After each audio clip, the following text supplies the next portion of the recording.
निष्पाप व वेदांत बणगरची हत्या ही कुठल्याही संवेदनशील मनाला त्रास देणारी आहे, माणुसकीला काळीमा फासणारी आहे। या गुन्ह्यामध्ये जे जे आरोपी आहेत त्या आरोपींना अटक करून त्यांना शिक्षा ठोठावल्याशिवाय शासन स्वस्थ बसणार नाही। या गुन्ह्यामध्ये अतिशय कठोरपणे शोध घेऊन संबंधित प्रत्येकाला अटक करून संघटित गुन्ह्याचा मोका कायदा त्यांना लावा, असाही आग्रह, अशी सूचना मी पोलीस प्रशासनाने केली आहे। घटनेच्या दुसऱ्या क्षणापासून मी या घटनेमध्ये प्रत्येक पोलीस अधिकाऱ्याशी, प्रत्येक संबंधित अधिकाऱ्याशी बोलतो आहे। हे प्रत्येक वेळेला जाहीरपणे सांगण्याची आवश्यकता नाही।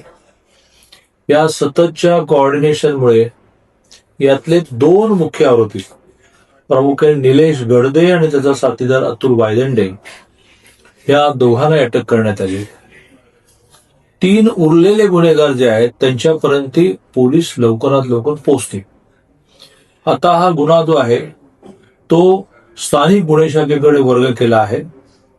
अप्पर पोलीस अधीक्षकांच्या थेट मार्गदर्शनाखाली तपास सुरू आहे आणि लवकरात लवकर याची चार्जशीट तयार होईल आणि त्या संदर्भामध्ये जिल्हा मुख्य न्यायाधीशांशी बोलून ही केस फास्ट ट्रॅकवर कशी घेता येईल, लवकर निकाल कसा लावता येईल, याच्यात दिरंगाई कसे होणार नाही याचा स्वतः मी प्रयत्न करणार आहे।